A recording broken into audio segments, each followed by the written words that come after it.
আচ্ছা, তো আজকে ভিডিওটা একটু দেখাবো হচ্ছে জমি ভাগ করার নিয়ম। এখানে দেখতেছেন একটা জমি দেখতে পাচ্ছি আমরা।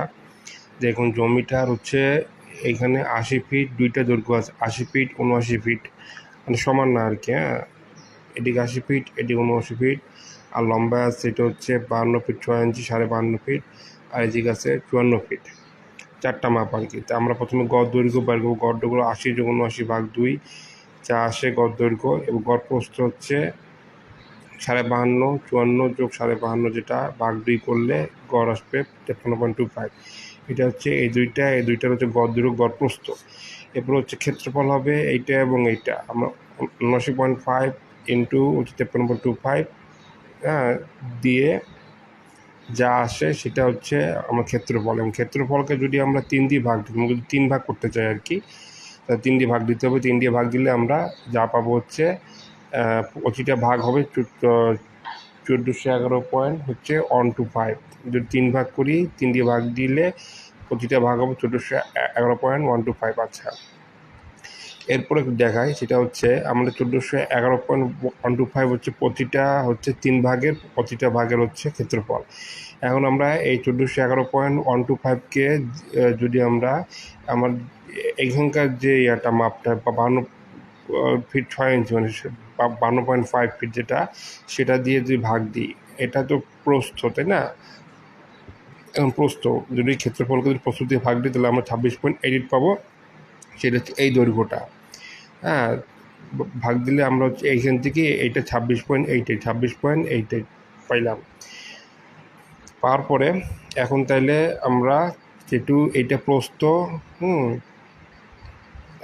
26.88টা হচ্ছে প্রস্থ।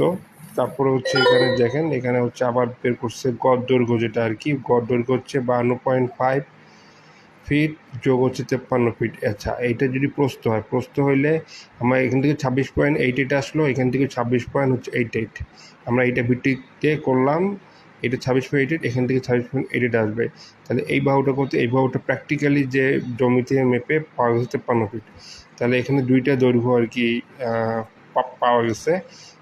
দুইটা দৈর্ঘ্য যেহেতু 52.5 ফিট যোগ 53 ফিট ভাগ 2 করলে এই দুই দৈর্ঘ্যের গড় করতে হবে। গড় দৈর্ঘ্য 52.75, 52.75 প্রস্থ হবে 26.8। তাহলে এই দুইটা যদি আমরা আবার করি, দুইটা দৈর্ঘ্য প্রস্থ পাইছি, তাহলে 52.75 ইন্টু 26.8 দিলে আমরা 1417.92, এই হচ্ছে এরিয়া পাইছি। আমরা আগের এরিয়া পাইছিলাম 1411, তাহলে এখানে 1417। তাহলে মিলতেছে না। আচ্ছা, যেহেতু মিলতেছে না, সেহেতু আমাদের যে আগের যে ক্ষেত্রফল 1411.125, এইটাকে যদি আমরা যে গড় দৈর্ঘ্য পাইছিলাম 52.75, এই গড় দৈর্ঘ্য যদি আমরা 52.75 ভাগ দিই, তাহলে আমরা একটা প্রস্থ পাবো 26.75, 118। হ্যাঁ, এবার আমরা ক্ষেত্রফল বের করবো। ক্ষেত্রফলটা কোনটা হবে?